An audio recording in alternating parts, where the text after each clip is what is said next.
I've said it before, it's like you're climbing Mount Everest and you've just reached the top and you're looking at all the other little mountains around. Success for me is to be able to walk away from the Olympia knowing that I nailed it, and that was my best that I've ever brought to stage, reaching my Mount Everest.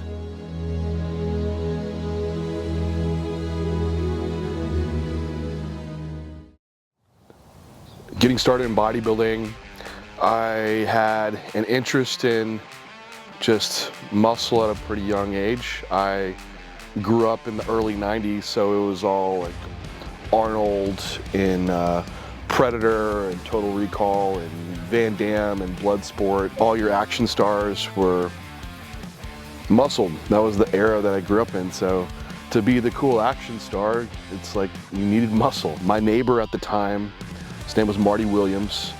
He was into bodybuilding. He had stacks of bodybuilding magazines. So mind you, this is like, I'm like 6 years old, but I would look through these magazines and just the idea of like getting hyper muscular was always really interesting to me. He took me to the gym when I was 6 and did my like first workout. I just remember being so sore for like an entire week. I think I did bicep curls the whole time. And yeah, I didn't keep training at 6, but that was just my first intro to going to the gym. It was Joe's Gym in San Antonio, Texas, and that was the hardcore gym to go to. Funny thing, fast forward, when I was 16, I ended up going back to that gym and started powerlifting out of it. Throughout this, that was kind of my first intro to even seeing bodybuilding and not knowing where that would go. Got involved in different sports, but I guess that always played in the back of my mind of like trying to get muscular. It wasn't until I like started lifting weights, like when I was in high school, getting my freshman year, that I wanted to get big. And I think it was like pretty low level of like why, right? Like everyone's trying to like fit in and find, just look cool in some way. My freshman year in high school, I realized I was just like stronger than everyone in the gym. Football wasn't for me, so I found back at Joe's Gym this group of guys that were powerlifting, and that fit well with like what I was good at, and I loved it. Got hooked. I thought by the end of powerlifting I would be this monster, super muscular like in the bodybuilding magazines, but I wasn't. And after I kind of like sought out what I did in powerlifting and broke a bunch of world records, competed at a very high level, I just wasn't as interested in it. And bodybuilding was in the back of my mind. I executed my diet like I was a bodybuilder the whole time. I had my Excel spreadsheets already. And that's when I decided, like, hey, I'm gonna stop powerlifting and I'm gonna take a run at bodybuilding. And that's when I was 26 years old and made that dive into bodybuilding. And then it took me 4 years from there to get to the national stage and turn pro. That was at the 2016 USA's. And 2 months after that, Animal reached out to me. At the time, it was Christian Coronado. He was like part of the brand athlete manager, and like, hey John, we looking for athletes, think you fit well with the brand. And I just, oh man, I lit up, because in high school, like powerlifting, like I had all these magazines that had those old black and white Animal ads that were so inspiring to go train to and feel like it fit well with my own lifestyle. Like I was kind of at least doing powerlifting in high school. I was the only one doing it. And then I also trained my dad's like work shed in the top floor with a drop light. So it was very much, it felt like a blue collar hardcore way to go about it. And Animal was just an inspiration in that. So to be aligned with that brand and signed on was like humbling and so exciting. So it's been now 8 years since I've been with Animal. This prep's different from others. For one, when I first got into bodybuilding, there was only open bodybuilding. There wasn't men's physique, classic, there wasn't 212. So all you had was open bodybuilding. So I've always viewed that as the pinnacle of the highest level of competition, the Mr. Olympia, the Sandow. So knowing that I finally reached this pinnacle and qualified for the Mr. Olympia, it's just such a validation of all the work I've done that I'm at that level, and past preps, I've done the Olympia before in the 212, and don't get me wrong, that was extremely gratifying, and I was so honored to be at the Olympia. It was an amazing experience, but you're not the Open, and the Open is what draws the show. It's what has the most prestige. It's what's validating truly the best in the world. So going into this prep as being amongst the best in the world it's hard to even put into words what that actually feels like. I've said it before, it's like you're climbing Mount Everest and you just reached the top and you're looking at all the other little mountains around. It's an experience that every moment of the prep I'm just fully enjoying. And in past preps, I've been so focused on outcomes before that it steals some of the enjoyment out of the process, and there's so much pressure. You'd think there'd be more pressure doing the Open, but there's not, just because I've been here before and realize how much I want to make a remembrance of what I've done and just have fun and enjoy every part of it. This off-season leading into the prep, so just to give you, I think gives a little bit rewind back. It was July 14th of 2023. I won the Atlanta Pro in the 212, and I was qualified for the Olympia in 212, but I decided, hey, I'm gonna do an Open show before the Olympia, Legion Sports Fest. I won't cut weight. We'll see how it goes. And that was gonna determine, like, hey, should you go for the Open or not? Do 212. I do Legion, and I get second. Like, I almost qualified for the Olympia and the Open. And I actually hang with the big guys. I don't actually look like a little guy out there. So I'm like, oh wow, what should I do with that? And the call I wanted to make was bringing the best physique to stage. Because in 2020, I really blew it. I went onto the Olympia and looked terrible. I was in the last call out, I was embarrassed.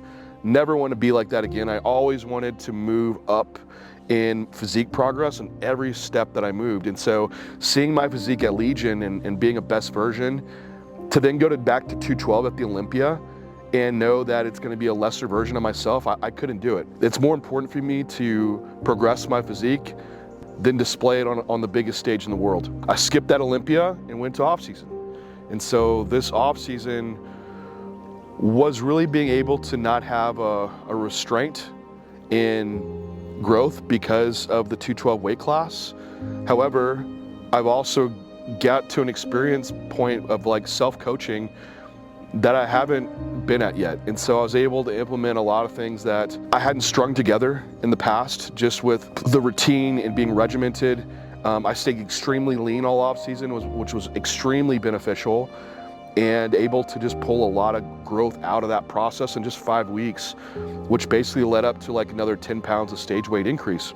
So that off season was probably one of my stricter ones that I've done. Not that I wasn't strict in the past, it was just, didn't have realizations of things that I could pull more progress out of, like training for one, not getting injured, and programming in a smarter way. That was huge. Also doing cardio all off season, doing HIIT cardio, hard cardio. That was also a big difference to being able to have like good work capacity to train hard. And again, staying regimented on the diet without these big cheat meals where you gain fat in a day and then you're eating at maintenance the rest of the week. But that led into my prep for Vancouver, which I only had to diet for 7 weeks to my first show. Then it was another 5 weeks from there to Vancouver. So 13 weeks total of prep, which I've done 20, 24 week preps to have to get down to 212. So I was able to preserve a lot of that muscle tissue that I put on the off season and manage fatigue really well, which kept my training phenomenal. So going to Vancouver was absolutely my best prep that I've done. So qualifying for Vancouver, the Olympia was, it's a dream come true, right? It's everything I wanted out of a show. I knew I could be close just because I was a second at Legion, I got third in Toronto. And so to get first was, you feel like you're on top of the world. I've been at the Olympia, qualified now 5 times. It was all 212, so it's a different meaning in itself. And this is kind of my Open debut, if you want to say. So there's kind of not an expectation here. It's just seeing where you stand, and that sets the bar.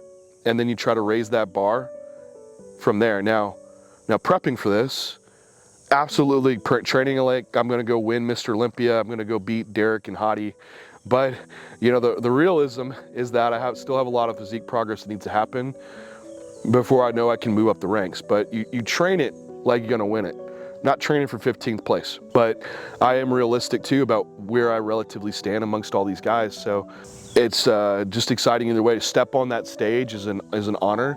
And even if you are 15th or 20th, you're the 20th best in the world. Like, not many people can say that. So keeping that perspective helps keep a lot of the pressure off of a prep that many people would put on themselves, and with just taking away like the enjoyment out of it. With this prep though, it's a really weird timeline, because normally you do a first show and then maybe 2-3 weeks later you do a second show, and that keeps it easy because you can just stay conditioned. But this is 12 weeks from Vancouver to the Olympia, which is a very weird timeline. It's like you can't get full-blown off-season fat because you have to diet back down. It's also too long to stay like really conditioned.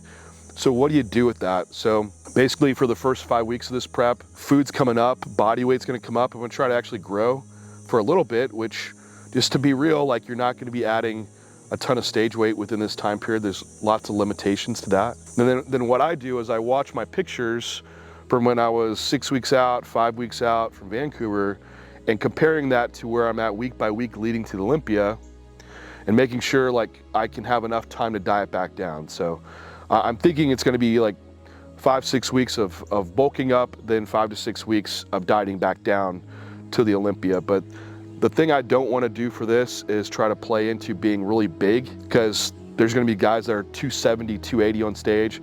If I'm 230, the difference between me at 230 and 232 is not gonna be the difference between me beating the guy that's like 280. But what is the difference between me possibly moving up is my condition. And 3 more pounds of body fat could be the difference in you being 15th or being 12th or 11th. So that's one area that I won't sacrifice on. But the initial move here is increasing food. So just been gaining like a pound per week. The current diet setup, I have like 500 grams of carbs on my train day, 320 grams of protein and 50 grams of fat. Then all that changes on my off days is carbs lower to 275 grams. I'm not doing any cardio right now, just 10,000 steps a day. And I've moved my training to 6 days per week. I was doing 5 days per week, but the feedback I got from judges was I do need more chest and more quads, but specifically quad sweep. And so what I did is on one of my off days, I added in just 4 sets of leg extensions and leg press to get some extra quad work in. So I'm now training 6 days per week. Chest volume has also come up, and I moved some exercises forward to really prioritize it. But my back training has not changed. It's stayed like a little bit lower volume, so I can prioritize all that training volume to chest and quads. So that's kind of the overview of where like nutrition's at, and then I'll just incrementally move up as I go throughout this phase. Currently, physique-wise though, I'm still extremely lean, which I should be post-show, so I have some good runway to work with to progress body weight up and maybe improve those body parts a little bit before hitting the Olympia stage. So people want to align with something they can believe in. And I think that's what makes animals so successful, is that we represent just hard work, and that whether you're a student or someone going through their early career days or their bodybuilding journey, that if you bust your ass, you can make yourself better to a high level relation to you. I never thought I would be competing at the Mr. Olympia when I started bodybuilding. It was just, how do I get better from this level to this level? And so that's what we represent, just working hard to keep progressing yourself. And people want to find something that inspires them to believe in that. And that's what I want to share with others. So Animal has given me a platform to share my journey and inspire others that they can be more than where they're currently at, and reach out to fans and share a lot of even my big thing, my legacy, I believe, will be the education that I put out to help just raise the standard in bodybuilding, so we can do things at a higher level and with less risk, because we know like what we do in bodybuilding, there's absolutely risk to things that we do. So if we can do it with risk reduction, then that's what I want to leave behind. And Animals gives me that platform to do so. So it's a two-way street with both of us, and being able to grow together and share that has been tremendous. So how do I define success for the Mr. Olympia? When you look back at your past competitions, I don't even look really at places for a lot of these shows, although like, you know, a stat is great. But when you think about 10, 20 years down the road, like what will you look back on? And really it's your stage photos. Like how'd you look? Like seeing the visualization of the potential that you brought to stage and sought it out. That's really what you're left with. And I have stage photos that are just so disappointing to look at. Yeah, physique might have been solid, but it was just a poor production to capture it. So I've always wanted to capture my fullest potential physique at the biggest stage in the world. So really success for me is to be able to walk away from the Olympia and look at my stage photos, and as simple as that sounds, knowing that I nailed it. And that was my best that I've ever brought to stage, reaching my Mount Everest, and that I could look back on that someday and show probably my grandpuppies, because who knows, I'm not having like children or something, potentially. But just to be proud of what I've done. So seeing my best physique is really like success, and that is success in bodybuilding, continuing to make improvements. Because the outcomes, who you stand next to and what the judges think, are things that are very much out of your control. Yeah, you can get better as your physique improves, but so is everyone else. But if you're only relying on success being a placing, bodybuilding is going to be very disappointing for you. Because I've been last at shows, I've also won shows, and it's going to be part of bodybuilding.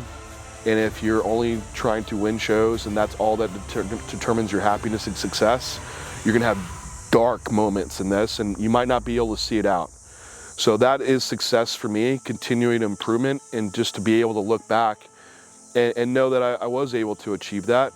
Now, as far as outcomes, I'm not naive, and I'm also don't say this by trying to undermine what my potential could be, but this Olympia is extremely competitive, and I've stood next to some of these guys, and I know how they placed, and I do predictions for all my shows with my coaching team too. So to be in the top 10 at the Mr. Olympia this year, that would be a phenomenal thing to achieve.